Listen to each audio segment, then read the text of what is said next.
nos enfrentamos a lo que va a venir con una actitud de miedo, parálisis y desesperación, pues justamente vamos a ir al hoyo de cabeza. Y entonces tú es la excepción porque ves el conflicto como un impulso positivo y eso es como hay que verlo. La dialéctica consiste en convertir las cosas negativas en positivas. Cuando solo puedes ver cosas malas en la sociedad, es difícil desarrollar la confianza, porque tú dices, es que mira lo que se manifiesta, es la realidad. Pero tienes que observar, mira todas las cosas bellas que se manifiestan. Las cosas de más valor no se consiguen con una acción, se consiguen con la repetición constante en el tiempo de la acción. Buenos días, una noche más en el programa de La Casi Solución. Casi solución porque faltas tú aportando tu granito de arena para que este mundo se convierta en un lugar mejor y podamos construir las condiciones que decimos que queremos, como son el amor, la paz y bueno, la fraternidad, cooperación, salud, etcétera, ¿no? Estamos un día más con Félix Rodrigo Mora, un ya viejo conocido por sus grandes reflexiones aquí en el canal. Y bueno, pues un poquito siguiendo con la dinámica de la situación bélica que se presenta especialmente en Europa, hemos decidido continuar la temática con un punto un poco más positivo, porque así consideramos que es la realidad, y básicamente lo que queremos es hacer una relación entre cómo los conflictos que se dan no solo a nivel de las sociedades, sino a nivel individual, los propios problemas que podemos tener personales, en el fondo son un impulso para mejorar las condiciones, para evolucionar en la conciencia, para que el ser se plantee desarrollar nuevas habilidades y para que el ser salga un poco del ego y vea que él forma parte de un ente más grande, que es la sociedad, o incluso más grande aún, que sería la cooperación con todas las especies, ¿no? Incluida la Tierra. Así que, bueno, hablando un poco de cómo podemos afrontar un término que a mí me pareció muy interesante, que es el término de el sujeto nada, que me gustó mucho cuando lo presentasteis, porque realmente define muy bien el sujeto hedonista, ¿no? De las sociedades cómodas, como decíamos el otro día. Entonces,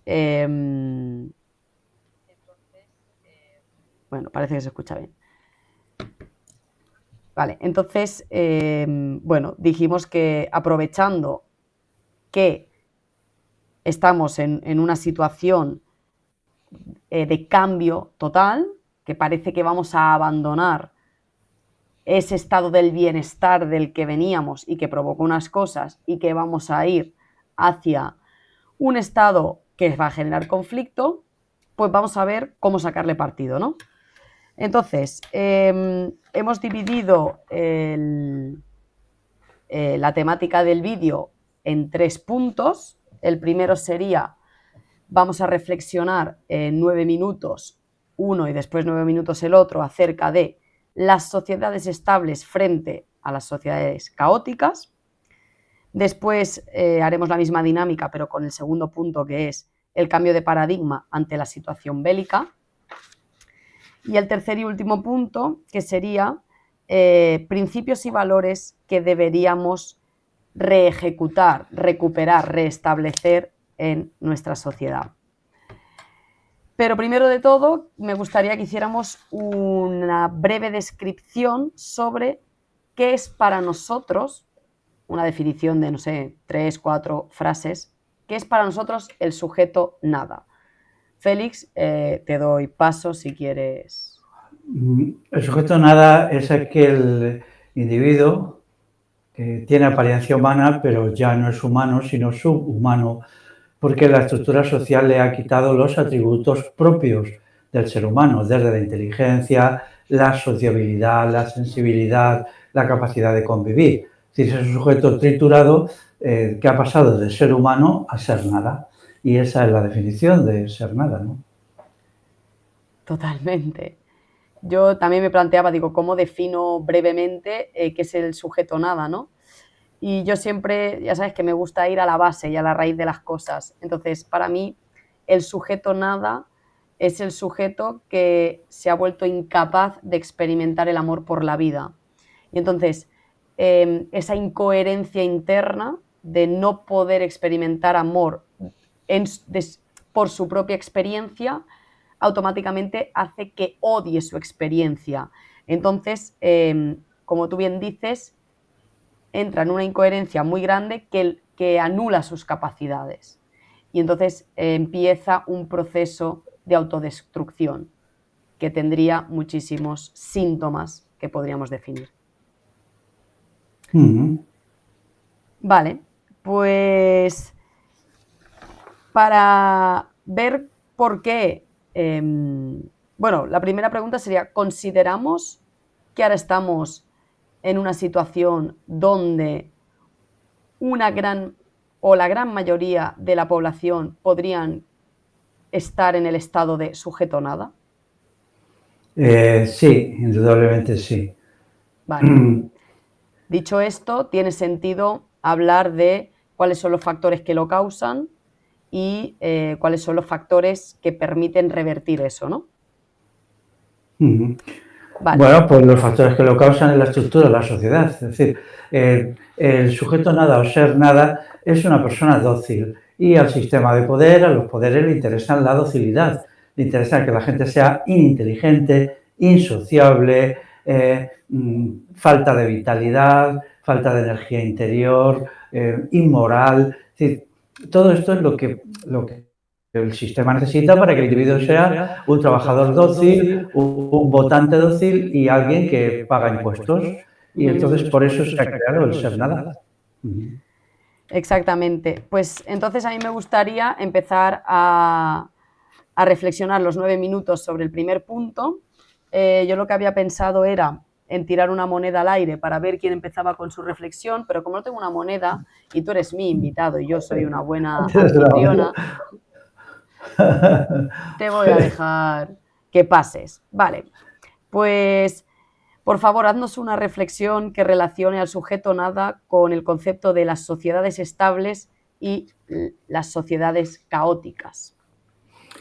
Es de sentido común que muchas personas, cuando se ven en situaciones críticas y difíciles, desarrollan y afinan sus cualidades, sus capacidades personales, aunque son los instintos de supervivencia. O sea, si afirman su voluntad de vivir, pues entonces tienen que ser más inteligentes, tienen que ser más sociables, tienen que ser más comunicativos. Pero si hay una situación donde todo te viene dado porque las sociedades son estables y el estado de bienestar te cuida, entonces esas cualidades decaen, ¿no? Es lo mismo que pasa entre, si se me permite, la fauna salvaje y los animales de granja. La fauna salvaje tiene muchísimas más cualidades, porque de ello depende su supervivencia individual, incluso como especie, que los animales de granja, que tienen todo dado. Pero claro, los animales de granja pues viven ahí para la explotación, para extraerles leche, para los huevos, para trocearles, para venderles luego en un hiper, ¿no? Mientras que los animales salvajes, pues, bueno, viven su ciclo de vida, ¿no? Aunque le puedan pillar los depredadores, pero eso forma parte de su ciclo de existencia. Y hay una diferencia cualitativa entre los unos y los otros. Entonces, en los periodos de estabilidad, pues, sobre todo si hay poderes muy fuertes, la capacidad de las personas decae. Sobre todo si se les invita constantemente al discurso hedonista, placerista, epicúreo, no, que es un discurso de dejación de sí. Quería decir una cosa, ahora ya el sujeto nada o el ser nada está ya tan mal, que lo que está es destruyéndose con el suicidio. Eso explica la enorme cantidad de suicidios que está habiendo ahora, ¿no? Ya llega un momento que su existencia ya es tan lamentable, que añora la no existencia. Y eso pasa con el suicidio, ¿no? O sea, hemos entrado en una etapa nueva hace muy poco tiempo. Eso es algo de hace 4, 5 o 6 años solamente, ¿no? Es una nueva etapa de los seres nada, de los sujetos nada, sí. Correcto. Bueno, aún te quedan minutos. El otro día, cuando reflexionábamos sobre cómo hacer el directo, tú diste muchas reflexiones buenas acerca de que las sociedades estables normalmente desarrollaban comportamientos hedonistas que acaban siendo comportamientos donde lo único que te importa eres tú y los placeres, ¿no? Los placeres que probablemente tu sistema límbico y sobre todo tus sentidos y tu cuerpo físico, podríamos decir, necesita, ¿no? Esa parte más irracional y más primitiva, más básica, que permite la supervivencia, pero no permite hacer grandes cosas. Por ejemplo, para construir, yo siempre pongo el mismo ejemplo porque los ejemplos físicos nos ayudan a pensar, ¿no? Y a ver cómo se manifiesta la realidad. Para construir un gran edificio, si no hay una cooperación, si no hay una voluntad de acabarlo y de cada uno dejar sus necesidades a un lado, sus comodidades por hacer eso, eso nunca va a lograrse. Lo mismo con el desarrollo de la tecnología. Si nadie deja a un lado la pereza de tener que estudiar, la pereza de tener que pelearse con los códigos, la pereza de tener que inventar, de la frustración de todo, nunca se hubiese inventado una buena tecnología, no tendríamos electricidad, no tendríamos lavavajillas, no tendríamos nada. Entonces, las sociedades hedonistas se pierden en el yo y entonces pierden las capacidades de generar grandes cosas, de ir hacia la perfección, de ir hacia lo que verdaderamente puede llegar a generar el ser humano. Y por otro lado, decías, en las sociedades caóticas, esas sociedades donde hay problemas, hay diferencias, se generan cambios, la psique se ve obligada a desarrollar una actitud estoica, ¿no? Una actitud de desarrollar todos esos valores que te permiten seguir forzando tu voluntad hacia tu objetivo de mejora, más allá de todos los problemas presentes que se manifiestan. Así es. Sí, eso sucede. Incluso, y luego son mucho más satisfactorios. La gente que ha vivido catástrofes, cuando las catástrofes la han sacado de este entontecimiento, de la pereza, ¿no? Y entonces, pues han lanzado a la gente a cooperar unos con otros y se han descubierto como seres humanos. A lo mejor anteriormente de la situación catastrófica no se veían como seres humanos, se veían de manera indiferente, estaban hundidos en su pereza, en sus pequeños vicios cotidianos y tal. Entonces, cuando ha sucedido que había algún problema, esto se ha corregido, ¿no? Pero luego después las personas lo han vivido como una experiencia decisiva, ¿no? Como si fuera algo realmente superior para sus vidas. Vale, ¿me oyes bien o me oyes con eco? Perdona. Me oigo a mí mismo con eco, sí. Vale. Un poquito, solo. ¿Ahora me oyes? Sí. ¿Con Pero eco? todavía sigo teniendo... No, a ti con eco no, a mí sí. ¿Y ahora? Ahora ya no. Pero a mí me escuchas bien, ¿no? Perfecto. Vale, déjame que compruebe que se me escucha a mí también. A ver. Vale, perfecto.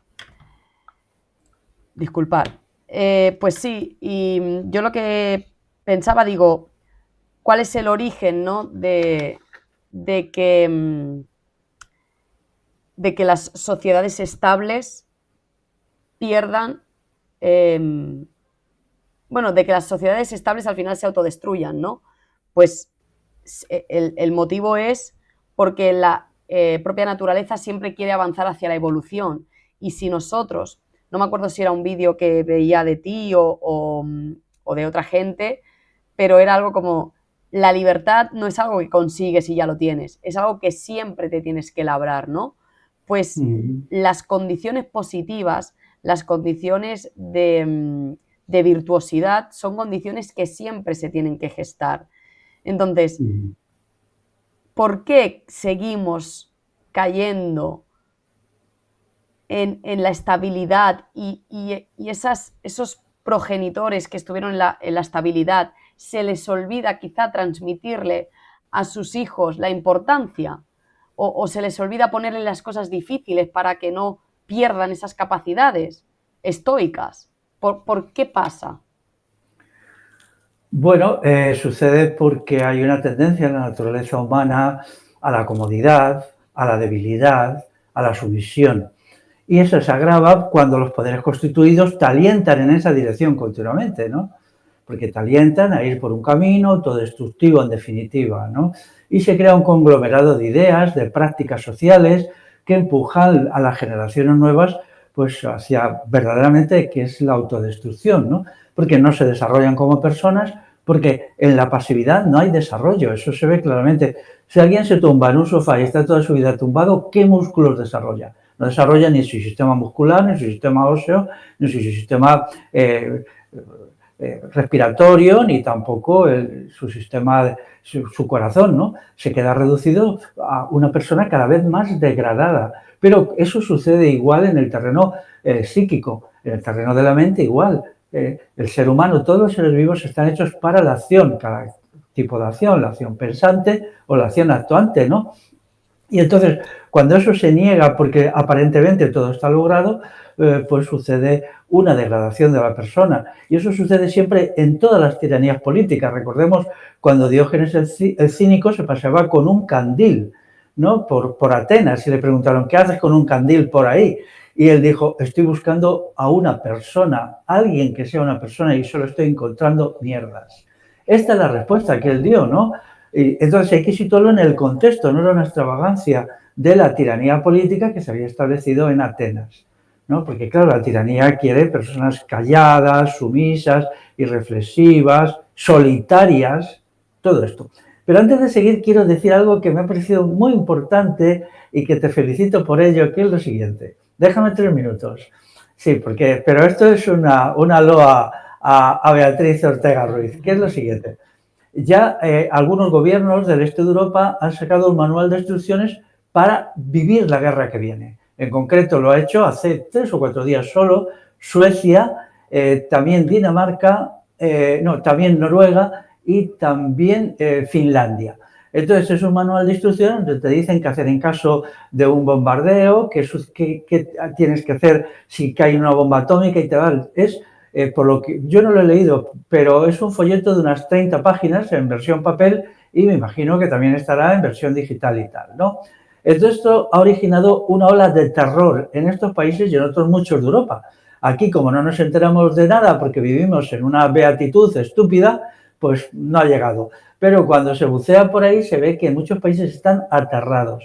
Y esto, claro, es lo peor que se puede hacer, porque si nos enfrentamos a lo que va a venir con una actitud de miedo, parálisis y desesperación, pues justamente vamos a ir al hoyo de cabeza.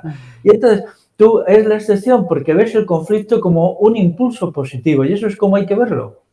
No negamos lo terrible que puede ser una guerra, en el caso ya que estallase, o lo duro que es un estado de guerra como el que estamos aquí, con la espera, tal, la economía de guerra, la espera de lo que puede pasar y tal. Pero tú has dado en el clavo a entender que la dialéctica consiste en convertir las cosas negativas en positivas. Es lo primero que hay que tener, una actitud positiva ante lo que está sucediendo y lo que puede suceder. Y eso es estupendo, porque lees por ahí, pues, cómo está la gente, aterrorizada, ¿no? Diciendo qué va a pasar, qué va a suceder, qué lúgubre, qué tal, qué cual. En un sentido tienes razón, pero claro, eso no nos ayuda en nada y no nos construye como personas. Es más, nos llevará probablemente a fines desgraciados para las personas que se queden en esa situación. Completamente. Me ha hecho mucha gracia lo del candil porque a mí me pasa, ¿no? Que busco, o sea, conforme yo voy avanzando en salir de ser un sujeto nada, porque a lo mejor no he sido el peor sujeto nada de la historia, pero yo creo que he tenido muchas dinámicas propias del sujeto nada. Entonces, conforme yo pretendo ir saliendo de ahí e ir fomentando la cooperación, el amor por los demás, dejar a un lado mis necesidades o mis deseos por intentar apoyar una causa mayor, cuando tú buscas a alguien en el entorno que intente también hacer eso, la verdad es que tienes que buscarlo con un candil porque no lo encuentras, o sea, no existen. Y hay muchos casos infinitos, o sea, recuerdo, ¿no? Algunos amigos que me comentan muchos proyectos que intentan lanzar y no van a ningún lado. Y digo, es imprescindible que nos demos cuenta de esto porque el impulso positivo solo es posible si uno es consciente de la situación en la que está. Si uno se da cuenta de que él es el problema y es capaz de reconocerlo y de decir, joder, he estado actuando mal. Si yo no empiezo a tomarme esto en serio y a dejar todas esas acciones a las que tengo apego a un lado y empezar a ponerme en comunicación con mis vecinos, con mis amigos, para poder desarrollar lo que explicábamos en el otro vídeo, redes de abastecimiento, o para poder desarrollar una estrategia de no a la guerra, de cuando nos llamen, ¿qué vamos a hacer? ¿Cómo vamos a impedir seguir las órdenes? ¿No? Pues tenemos que estar unidos y desarrollar estrategias. Si la gente no se da cuenta de cuál es la situación real, entonces no es posible el impulso positivo. Claro. Voy a leer una cita de Tolstoy, que lo dice bien. Vamos a ver, la cita es muy breve. Dice, todos piensan en cambiar el mundo, pero nadie piensa en cambiarse a sí mismo. Qué bonito, ¿no? O sea, realmente es así, ¿no? Porque, claro, toda la gente espera que las instituciones le ayuden en una situación difícil, ¿no? Entonces hay que aplicar el principio de ayúdate a ti mismo y al mismo tiempo para que puedas ayudar a los demás, ¿no? Es curioso que el manual este que digo de estos países establecen ahí un punto muy importante que dicen, quizá en lo que vaya a venir, las instituciones del Estado y del Gobierno no podrán ayudar a las personas. Fíjate tú esto, qué importante. De repente el estado de bienestar se viene abajo y dejan a la gente abandonada a su propia suerte, ¿no? Dicen, en una semana casi seguro, a partir del inicio del conflicto bélico, no vamos a poder hacer nada por vosotros y por vosotras. O sea, primero nos han dicho que siempre nos íbamos a cuidar como si fuéramos niños de teta y ahora resulta que nos dicen que no contemos con ellos. Claro, porque la semana puede convertirse en meses, ¿no? ¿Y cómo va a convivir una gente que no tiene cualidades, atributos propios del ser humano? ¿Cómo va incluso a sobrevivir? Esto es algo muy cruel y muy destructivo, ¿no? Porque lo que hay que hacer es decirle a la persona, sé tú misma, desarrolla todas tus capacidades y cualidades, aunque solo sea por egoísmo de supervivencia. Total, y no, aunque solo sea por egoísmo de supervivencia, lo cual es triste, pero puede ser real. Ay, hemos perdido a Félix, ¿por qué? Bueno, vale. Bueno, ha sido un apagón, sencillamente. Un apagón. Que ha durado como un minuto solo. Justo cuando te decían que no podrían ayudarte en momentos críticos, ya te han dejado de ayudar ya, ¿eh? Contigo han empezado ya. Sí, efectivamente, así es. Pues bueno, sí, yo lo único que estaba diciendo ahora era el hecho de que efectivamente, como dice Tolstoy, nosotros debemos cambiarnos a nosotros mismos y con el ejemplo influenciaremos a los demás, pero a veces se nos olvida que entender que debemos influenciar a los demás, ¿no? Porque como hay algunas vertientes budistas, hinduistas y todo esto, que sí que es verdad que te dan muchas herramientas para meditar y demás y conocerte a ti mismo y darte cuenta de todos esos pensamientos intrusivos, de miedo que te impiden ver la situación como una oportunidad, que están muy bien, pero luego yo veo muchas veces que gente que ha hecho una gran evolución, luego tiene miedo de llegar a la confrontación. No son capaces de decirles a sus seres queridos, no, es incorrecto lo que piensas, por ahí no es el camino. O son capaces de divulgar a gran escala, porque tienen miedo al rechazo social, al que dirán, al no se sienten preparados, etc. Entonces, yo creo que eso es un bache que también es importante superar y generar la valentía suficiente para comprometerse totalmente con la solución, digamos. El punto de las sociedades estables frente a las sociedades caóticas lo tendríamos ya tocado, y el segundo punto sobre el que teníamos que reflexionar era, pero que ya lo estábamos tocando en realidad, el cambio de paradigma ante la situación bélica, que bueno, podemos seguir hablando sobre esto. Yo me había puesto aquí unas reflexiones que si quieren las comparto, porque, considero bueno, que el conflicto, ¿no? Es lo que hace que nazca el instinto de mejorar, ¿no? Porque el humano le nace en sí mismo el enfado, le nace la rabia, porque para eso la naturaleza nos ha dotado de esa herramienta para darnos cuenta de que en esta situación no queremos estar y poder decidir voluntariamente cambiarla. Entonces, básicamente, cuando esa rabia aparece, el humano está obligado, bajo lo que yo creo, a hacer dos cosas que actualmente no se están haciendo, que es observar y escuchar. El humano se tiene que detener su mente, detener toda su actividad y observar y escuchar. Y entonces poder recoger información. Porque está claro que si hemos llegado hasta este punto es porque no tenemos la información correcta en nuestra mente. Entonces, debe de hacer el gran esfuerzo de escuchar y observar, recoger el máximo de información posible y después, con calma, con tiempo, sin prisas, analizarla y así poder llegar a una conclusión que le permita después ejercer la sabiduría, que es la acción. Una vez tú has concluido cuál quieres que sea tu posición en este momento, ¿vas a comprar el miedo? ¿Te vas a acobardar?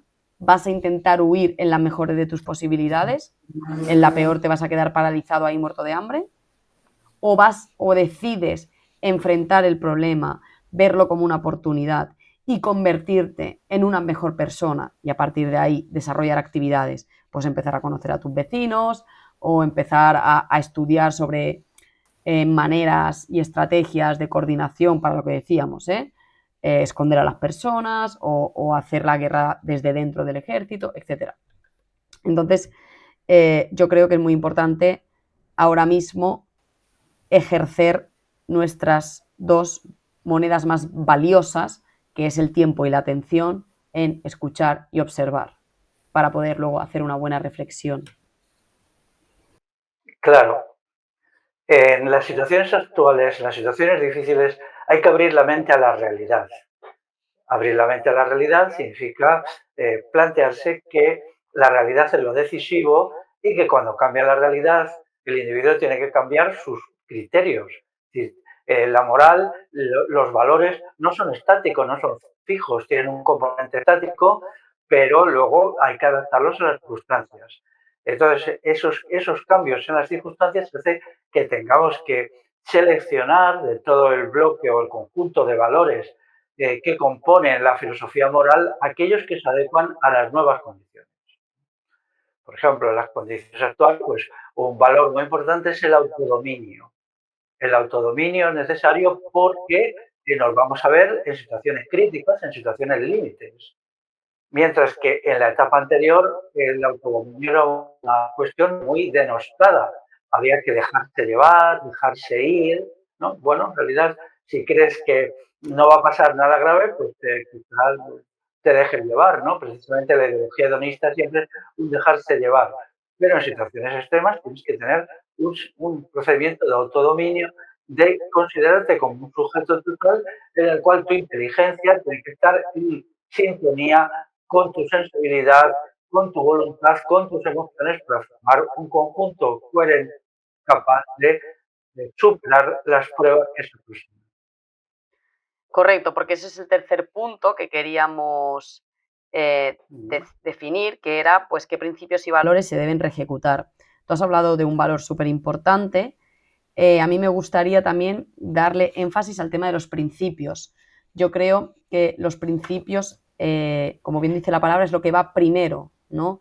Entonces nosotros debemos de hacer como individuo y luego como sociedad una reevaluación de qué ponemos primero, a qué realmente le damos valor en esta vida. Nosotros queremos sostener nuestras comodidades a toda costa, independientemente de si la realidad te lo va a permitir o no, o realmente queremos nuestra libertad. Porque claro, nuestras comodidades en el fondo nos hacen esclavos. Nos hacen esclavos de tener que mantener muchísimas cosas en el mundo físico o muchísimas adicciones, porque al final las adicciones te dan una especie de sensación de comodidad, ¿no? Comer siempre a la misma hora, comer siempre la misma comida, la que me gusta, estar siempre tener algún tipo de compañía y no sentirme solo, tener una casa grande con espacio, con tal, con cual. ¿Vamos a querer todas esas comodidades o queremos la libertad? Porque si queremos la libertad, se tienen que desarrollar unos valores y si queremos la comodidad, se tienen que desarrollar otros. Si nosotros queremos la libertad, obviamente tenemos que tener autocontrol y no desfallecer a la primera que nos falte algo esencial para nosotros. Esencial me refiero no por de vida o muerte, sino que en nuestra vida cómoda era para nosotros súper importante, ¿no? Si nosotros queremos nuestra comodidad, pues los valores que se tienen que desarrollar son otros, como son la sumisión, ¿no? Tú te tienes que someter a esa persona que, bueno, a todo ese, yo lo veo así, a todo el sistema de impuestos que existe. O sea, este sistema del bienestar te da un bienestar a cambio de tu sumisión. Entonces, ¿tú quieres comodidad, la comodidad que te ha dado este sistema? Tienes que desarrollar la sumisión y anular tu interior. Entonces, es muy importante reevaluar los principios. ¿Qué va primero para ti? Y yo es algo que con lo que peleo cada día, porque yo quiero que lo primero para mí sea la libertad, pero luego en la práctica, como estoy condicionada por el entorno y estoy condicionada no solo por el entorno, sino por mi trayectoria, desvincularme de lo que yo tenía antes puesto como principios, que era la comodidad, el ser feliz yo, el estar cómoda, todo en esa dirección. Claro, ahora poner lo otro en la primera posición es difícil, no es fácil. ¿Y por qué decido poner la libertad en primera posición? Porque he sufrido. Incluso en el estado del bienestar he sufrido lo suficiente como para darme cuenta que lo más importante es la libertad. Entonces, yo creo que es muy importante eso, ¿qué va primero para nosotros? Y cuando sepamos lo que va primero, saldrá, la conclusión ya serán los valores que hay que desarrollar, ¿no? Que los podemos definir por si alguno no se olvida o no se piensa. Quería añadir a lo que has dicho que el sistema actual ha fracasado incluso en sus propios términos, porque ha querido crear una sociedad del hedonismo que ha culminado en una sociedad, por ejemplo, del sufrimiento psíquico enorme. La prueba está que España es el primer país del mundo en consumo de psicofármacos. Los psicofármacos son drogas legales que la gente toma porque no soporta la vida. Luego, esta vida no es una fuente de satisfacción, solo en la teoría, en la práctica no. Y en segundo lugar está el problema del suicidio. En los datos sobre el suicidio se engaña a la gente de dos maneras. Una, hablando solo del suicidio explícito y no del suicidio implícito. Muchos accidentes de tráfico son suicidio implícito, gente que va conduciendo, ya no puede más, no soporta la vida y se estrella. Y hay otro problema más que es el suicidio no consumado, pero sí intentado. Aunque se dice que en España hay 5.000 suicidios anuales realizados, es decir, la persona se quita la vida, pero lo que no se dice es que hay más de 100.000 intentos de suicidio. Daros cuenta lo que eso significa. ¿Qué grado de infelicidad, no? Se ha definido el suicidio como aquella decisión que se toma cuando la vida resulta absolutamente intolerable ya, cuando el dolor psíquico, a veces el dolor físico, pero en muy pocos casos, viene por dolor psíquico, ya no se puede soportar, ¿no? Y entonces, pues elige pues, desaparecer, ¿no? La eliminación de la vida como una forma de eliminar el dolor. Pero hay una tercera cosa que es el sistema actual en su destrucción planeada del futuro ha dañado mucho el instinto de supervivencia. El instinto de supervivencia es un elemento que lo tienen todos los seres vivos y es un mecanismo muy interior que afirma cómo ser vivo, es la voluntad de vivir. La voluntad de vivir es mucho más importante que la voluntad de tener exclusivamente. La voluntad de poder es una factura en contra de ella, pero sí estoy muy a favor de la voluntad de vivir. Entonces, todos estos mecanismos que son muy poderosos, pero no tanto porque el sistema los ha dañado, están creando una situación tremenda, ¿no? Que es un sector muy importante de la población, pues que renuncia a vivir, porque también tomar drogas, por ejemplo, incluso las drogas legales, también es una forma de renunciar a vivir, ¿no? Es entregarse a una sustancia externa que te anula tus capacidades a cambio de el no sufrimiento. Pero, ¿por qué esa situación de no sufrimiento? Que es la causa primero de todo. Entonces, esta reflexión explica que el sistema incluso en sus propios términos no hace lo que dice, no consigue lo que promete. Total. Y bueno, yo conozco varias personas que toman los psicofármacos o que toman drogas para poder evadirse.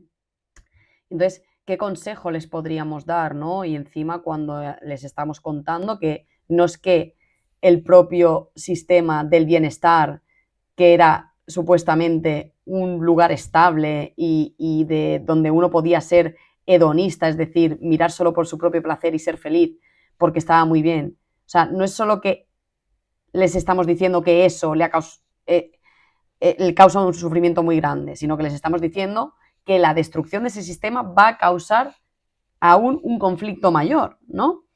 ¿Cómo les podemos ayudar? Proponiendo valores, ¿no? Entonces, Pues vamos a ver, en primer lugar, el mandato de ser feliz que se aplica es un atentado a la libertad interior. La gente tiene que ser feliz si quiere por elección, ¿no? Pero también hay gente, como es mi caso, que hemos elegido no ser felices. No hemos elegido simplemente ser, ya está, ¿no? Con lo que venga. A veces, pues sí, bien, otras veces peor, otras veces mejor, pero, y eso es afirmar la voluntad de vivir.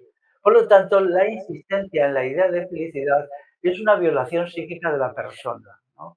Por lo tanto, uno puede elegir, o yo digo que hay que elegir un estado de afelicidad, que no es ni infelicidad, ni felicidad, ni esta falsa felicidad. ¿Qué podemos decir a la gente que está metido? Que tienen que someterse a una evaluación y reconstrucción como personas, como sujetos, ¿no? Como individuos. Que tienen que confiar en sus propias capacidades para salir adelante y no en sustancias exteriores que te las proporciona el Estado o te las proporciona el mercado. Entonces, lo primero es el individuo mismo y no las cosas.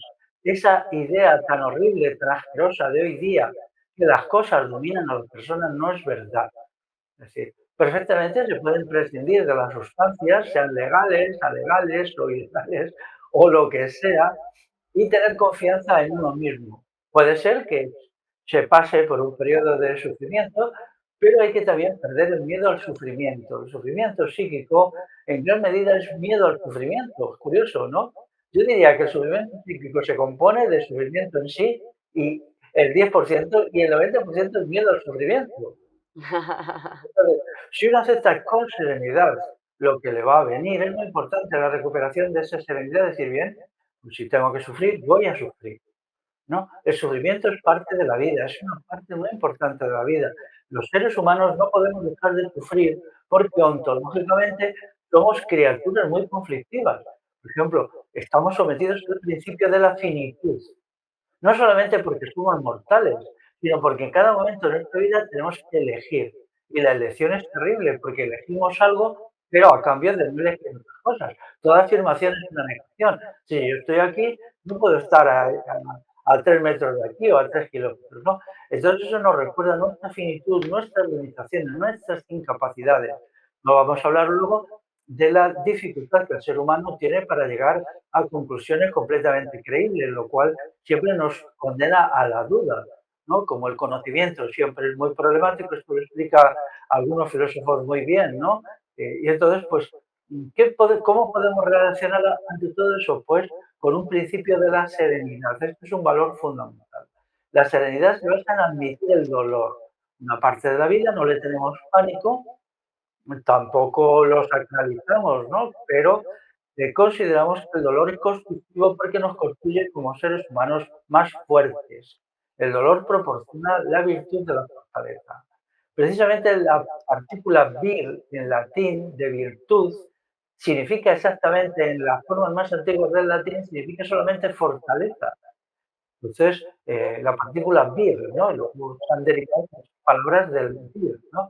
Entonces, Los antiguos filósofos romanos decían que la fortaleza es la esencia de la virtud. Incluso la valoraban por delante de la inteligencia y del conocimiento. Había un conflicto entre los que creían que el saber, la sabiduría era el todo, y los que creían que no, que lo fundamental era la fortaleza interior, que también tiene un componente de fortaleza física, pero se considera secundario respecto a la fortaleza psíquica. Entonces, todo esto es situarse en otro espacio distinto del actual. Daros cuenta que el sistema ha demonizado tanto el dolor porque quiere que nos atiborremos de drogas legales y ilegales. Pero una vez que hemos aceptado con serenidad el dolor, no necesitamos una sustancia. Tenemos que hacer más cosas, por supuesto. Estoy simplificando un poco, ¿no? Y entonces esto ya nos permite ser nosotros mismos. Quien toma sustancias no es el mismo, son las sustancias que toma.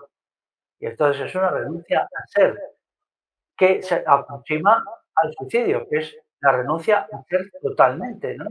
Es un gran atentado, es una expresión de odio, de autoodio, ¿no? El suicidio es autoodio en su expresión mayor, te odias tanto a ti mismo que te agredes limitadamente, pero incluso la toma de sustancias tiene un componente de esto, porque te odias tanto a ti mismo que renuncias a ser tú mismo, ¿no? Si Total. en un momento dado toca ser un ser sufriente, acéptate como ser sufriente. Y entonces en esa dialéctica de aceptarte como ser sufriente, llegarás a ser un ser menos sufriente. Pero tienes que empezar por un momento. Y eso es un acto de valentía. Un acto de valentía tiene que estar en la regeneración del yo. Y también hay otro acto que es el acto de sociabilidad. Es decir, tienes que buscar gente que por afecto, no por interés, ¿no? Compartan contigo esos momentos, pero cuidado, no puedes delegar en ellos lo principal de tu regeneración. Tu regeneración la tiene que hacer cada cual, tú mismo. Los otros pueden estar contigo, te pueden acompañar, te pueden aconsejar, si les pides consejo, pero en definitiva eres tú con tus problemas, ¿no? Y luego ir construyéndote a partir de ahí, pero lo puedes hacer. Una vez que todos estos miedos que nos meten, no lo vamos a soportar, no lo vamos, no, pues estamos, pero ahí tiene que haber una afirmación importantísima de la voluntad de vivir. Y eso es lo que puede regenerarnos en momentos tan críticos como es una guerra, ¿no? O cuando hay situaciones, por ejemplo, de enfermedades, esto se ve claramente, dos personas con la misma enfermedad y en un estado físico similar, si una se deja mm, dominar por la voluntad de no vivir y la otra por la voluntad de vivir, está muy claro quién va a sobrevivir, ¿eh? Clarísimo, clarísimo. Eso es un hecho que cualquier médico lo contempla todos los días, ¿no? Pero claro, también hay que ver por qué es importante vivir. Importante es vivir por realización. A veces es una acción racional. Yo quiero vivir porque quiero vivir, ya está. No tengo argumento, pero quiero vivir. Entonces, esa voluntad de vivir, ese instinto de supervivencia, ¿no? Que nos ha dañado tanto el estado de bienestar y el estado en general, ¿no? Porque con todas estas comodidades se va adormeciendo esa férrea voluntad de ser uno mismo. Y entonces, respecto a los ejercicios ascéticos, ¿no? Los ejercicios ascéticos son la afirmación de la voluntad de vivir a partir de irnos negando a ciertas actitudes de placer, de satisfacción. Van a ser pequeñas, ¿no? Y vamos recuperando el dominio sobre los sentidos. Hasta ese sentido ha existido desde siempre. Los ejercicios ascéticos, por ejemplo, de Pitágoras. Pitágoras, además de matemático, era un gran filósofo, o sea, ya proponía ejercicios ascéticos, ¿no? Entonces, estos es como irse negando, no considerar que el placer y las satisfacciones sensoriales son un porque ellos nos comen la voluntad de vivir, ir ganándole paso a paso a esta mentalidad hedonista, fiestera y tal, para afirmar la voluntad de vivir a partir de decir, aquí tengo una satisfacción, puedo renunciar a ella, voy a renunciar a ella, pero por libre albedrío. Y otra satisfacción, voy a renunciar a ella por libre albedrío, ¿no? Eso es muy importante. Por ejemplo, en el filósofo romano Epicteto le explica cómo hay que hacer estas autonegaciones. Quiere decir que Epicteto era pagano, él no sabía nada de cristianismo ni de nada de esto. Él recogía una sabiduría de los pueblos antiguos que sabían cuando te dejas ir por la senda del hedonismo, lo que vas es yendo por un barranco, por un precipicio donde al final está la destrucción del yo. Entonces, se le exigía elementos de fortaleza, pero eso también lo suele hacer cualquiera, por ejemplo, que quiera correr un maratón. Sabes que no puedes pararte, cuando estás asestando tienes que seguir, tienes que aceptar el dolor físico que te origina el entrenamiento, y si no, pues no eres nada, ¿no? Nunca tendrás la libertad de correr un maratón, nadie te prohíbe correr un maratón, pero te lo prohíbe si no te ejercitas. Y el ejercicio es ir logrando esas victorias sobre el dolor, sobre la tensión, sobre el miedo al dolor, más sobre el miedo al dolor. El miedo al dolor es la parte decisiva del dolor. Entonces, esta actuación serena con uno mismo, pues es lo que nos permite construirnos como personas en el terreno emocional, en el terreno también intelectual, ¿no? Porque muchas veces la actividad intelectual no es más que una afirmación de la voluntad de saber. La voluntad de saber decir: "Yo quiero saber esto, y lo quiero saber", ¿no? Pues te enfrentas al esfuerzo de conocer, es doloroso, es doloroso. Cierto, cierto.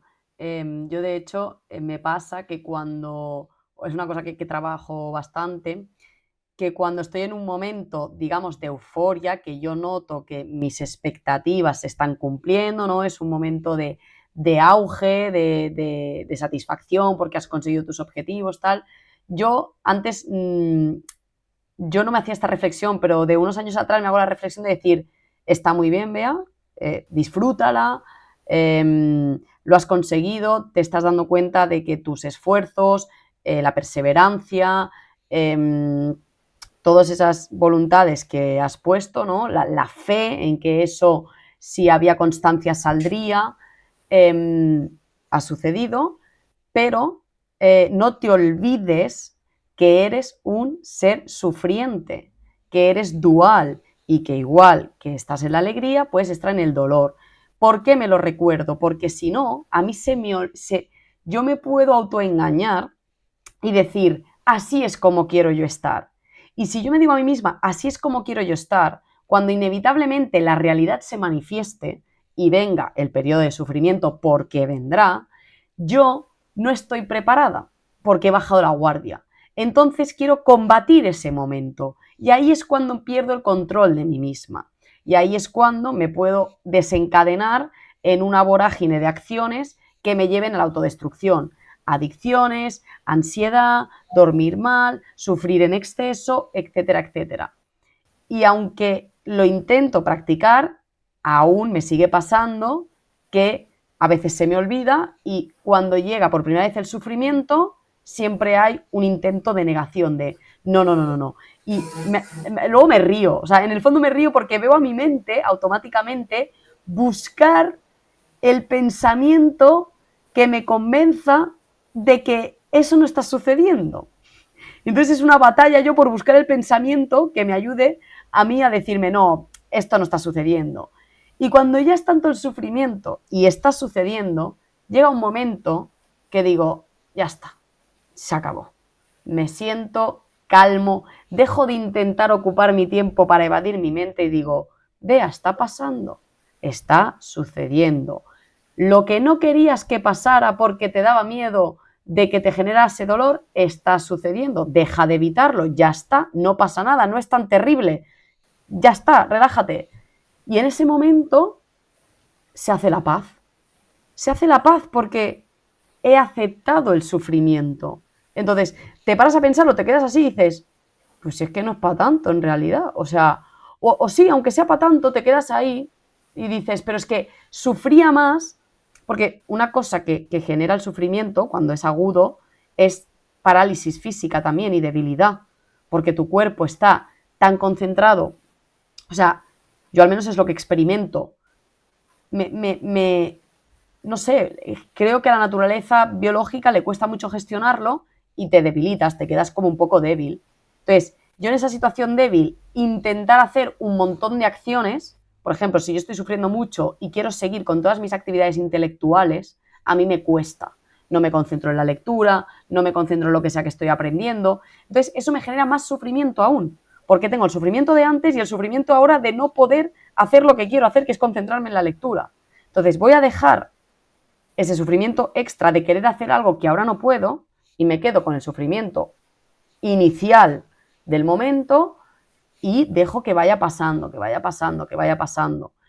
Entonces eso luego me permite volver a revalorizarme y volver a decir, vale, esta es la situación, pero esto no quiere decir que vaya a ser eterno o que yo esté condenada a esta condición. Por lo tanto, ¿qué voy a hacer para cambiarlo? En caso de que, o sea, no quiero decir que vaya a resucitar a nadie ni nada, ¿no? Pero ¿qué voy a hacer para cambiar esta situación mía? Pero claro, necesito ese momento de parar. En cuanto a todo lo que has dicho, he hecho aquí un resumen y creo que bueno, yo lo quiero expresar, que pienso que para estos momentos, un resumen que los humanos pueden tener o guardar en sí mismos para írselo recordando, podría ser como un mantra que te recordaras cada día, ¿no? Es que deberíamos de intentar fomentar la confianza ante el miedo. Si tenemos miedo de la vida, nos paralizamos y no somos capaces de intentar trabajar por construir algo mejor. Tenemos que desarrollar la fe y la confianza. ¿Cómo la podemos desarrollar cuando vives en... Cuando solo puedes ver cosas malas en la sociedad, es difícil desarrollar la confianza. Porque tú dices, es que mira lo que se manifiesta, es la realidad. Pero tienes que observar, mira todas las cosas bellas que se manifiestan. Mira los árboles que te dan comida sin que tú la pidas. Mira el aire que te da oxígeno sin que tú lo pidas. Mira, yo qué sé, cualquier persona que te sonría por la calle sin conocerte. Son cosas bellas que se manifiestan. Haz un esfuerzo por ver lo bello que te da la vida y así podrás ir cultivando tu confianza e ir saliendo del miedo. Una vez cultives la confianza, tienes que desarrollar el coraje frente a la cobardía. Es decir, la valentía. Enfréntate a esa situación y haz los actos que tengas que hacer, aunque te den miedo. Tienes que hacerlos, porque esta situación actual no la quieres seguir tolerando. La valentía tiene que ir de la mano del esfuerzo. No existe, o sea, las cosas de más valor no se consiguen con una acción, se consiguen con la repetición constante en el tiempo de la acción.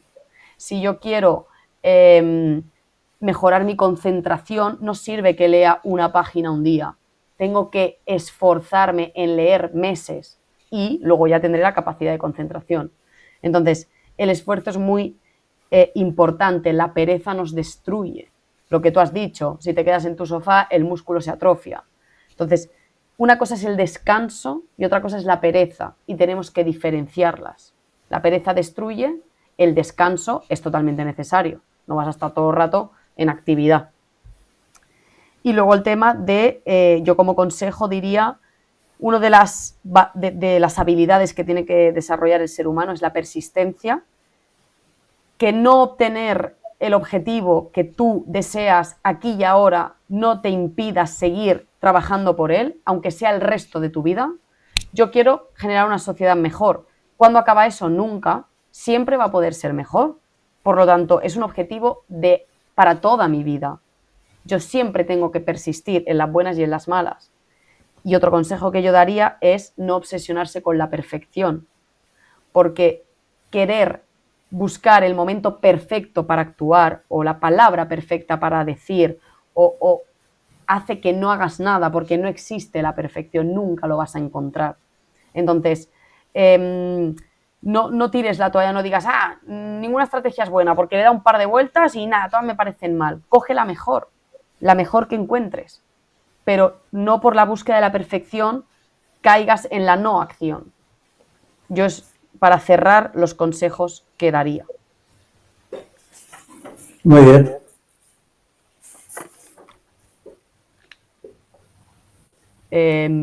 No sé si quieres añadir algo más. Yo creo que hemos tocado los 3 puntos lo bien que hemos podido dadas las circunstancias y bueno, creo que al final dejamos pues unas herramientas sobre la mesa que bueno, pueden ayudar como primer paso a esas personas que quizás están en la confusión y que no saben por dónde empezar, ¿no? Sí, solo quiero decir que En los 60 años que ha habido detrás de nosotros, que ya han pasado, han originado un trastocamiento de los sistemas de pensamiento y de los criterios morales total. Han creado una sociedad inmoral, una sociedad de seres nada, de sujetos nada, ¿no? Pero ahora estamos entrando en otro periodo histórico, con mucha más conflictividad, con mucha más tensión, y entonces, incluso por motivos egoístas, las personas que vean este vídeo tienen que entender que deben modificar sus sistemas de pensamiento y adecuarse a las circunstancias actuales que no son las que han existido. Estamos entrando en un cambio de época, en una época diferente, que ya veremos en qué acaba, pero que esto ahora es clarísimo, ¿no? Y entonces ahora tienen que estar alertas, tienen que salir de la somnolencia en que han vivido, de vivir en un mundo dominado por los disvalores, disvalores significan antivalores, y por la inmoralidad. Y tienen que pasar a un mundo de valores y un mundo de moralidad. Y ese es el cambio. Y incluso hay un interés egoísta, insisto en esto, pero se debe hacer por motivos desinteresados, es decir, por hacer un servicio a la gente, por hacer un servicio al futuro de la humanidad, pero incluso yo aceptaría gente inteligente que lo haga para adecuar sus nuevas condiciones y lograr, si me permitís la palabra, sobrevivir en el gran caos y el gran desorden que está llegando. Pues sí, pues bueno, creo que es una buena conclusión. Creo que los dos trabajamos por ello, ¿no? Porque nos hemos dado cuenta de que es el camino y que es la necesidad. Y bueno, pues volveremos con otro vídeo el próximo mes para poder seguir desinteresadamente labrando este camino. Muchas gracias por venir, Félix, y bueno, voy a detener la transmisión ahora, ¿vale? Gracias a ti, Beatriz. Hasta luego.